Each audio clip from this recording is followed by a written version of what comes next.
Olá, boas-vindas a mais uma exploração visual da Fort College. Hoje a gente vai vivenciar algo parecido com uma verdadeira masterclass de planejamento urbano, só que totalmente voltada para entender os fundamentos teóricos da Solana e dos ecossistemas da Web3. A ideia aqui é pegar todos aqueles diagnósticos anteriores e aprender a tirar conclusões estratégicas muito sólidas. Sabe aquele momento de organizar a casa e antecipar os grandes desafios que vão moldar o futuro de um protocolo? Pois é exatamente onde a gente está agora. E para desenhar um ecossistema de longo prazo que realmente para em pé, a nossa pauta de hoje passa rápido por 5 pontos. Primeiro, a visão de longo prazo. Depois, a ideia fascinante do protocolo como uma cidade, as métricas de resiliência, o desenho de 3 futuros e, para fechar, o plano de ação prático. Vamos lá! Começando direto pela seção 1, a visão de longo prazo. Vamos ver como isso se constrói perfeitamente sobre os dados que a gente já tem em mãos.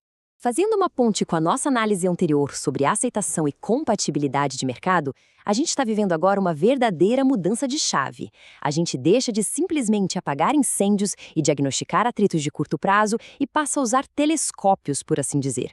O foco agora é sintetizar o futuro e planejar ações à prova de falhas baseadas em cenários muito bem estruturados. Passando para a seção 2, o protocolo como uma cidade.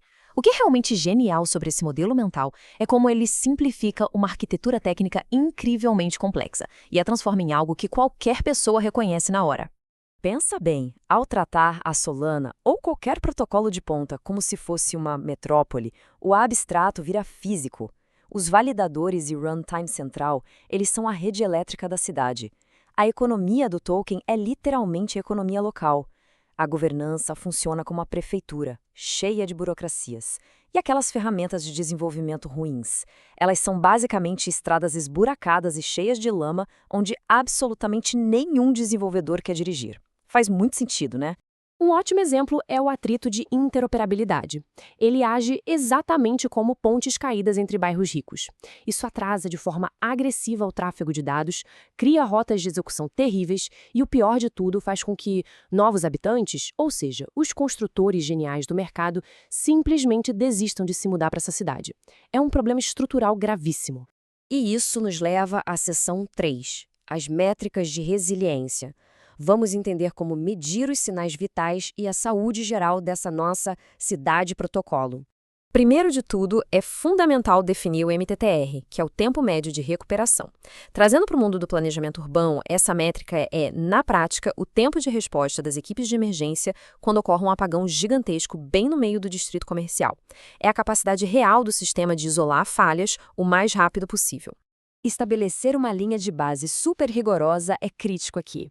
Para dar um exemplo, o sistema precisa ser desenhado para disparar um alerta grave caso o tempo de resposta de emergência de repente dobre em relação à média dos últimos 3 meses. É aquele sinal vermelho piscando no painel.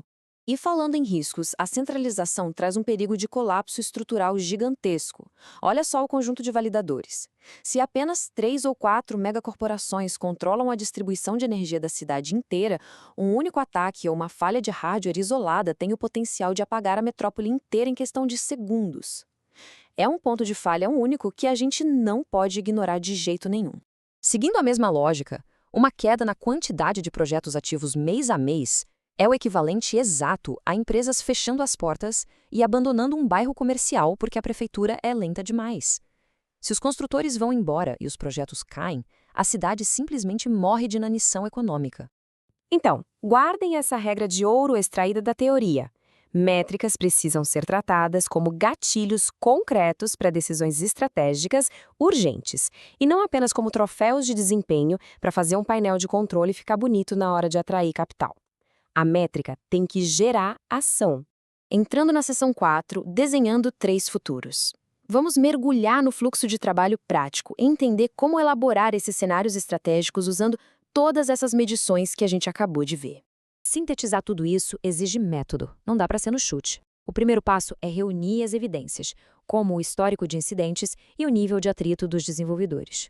Depois, o passo 2 é identificar e isolar as incertezas, tipo uma regulação nova que pode surgir do nada, e a partir daí, no passo 3, a gente rascunha 3 realidades possíveis.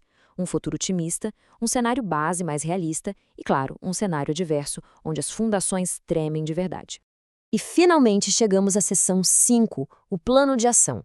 Vamos ver como essa estrutura toda converte a teoria em uma tática real e aplicável.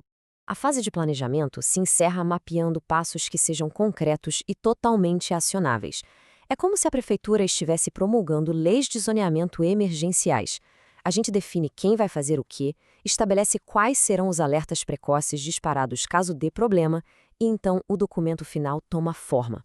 E atenção a este detalhe, a entrega final precisa ser incrivelmente enxuta. O teste de qualidade aqui é impiedoso, mas genial. Uma liderança de engenharia deve ser capaz de ler a síntese de uma página em exatos 3 minutos, dar uma olhada nos gatilhos das métricas e saber, sem sombras de dúvida, quais ações operacionais patrocinar para defender o ecossistema. Simples e direto ao ponto. Fica então uma reflexão crítica trazida por esta nossa análise de hoje.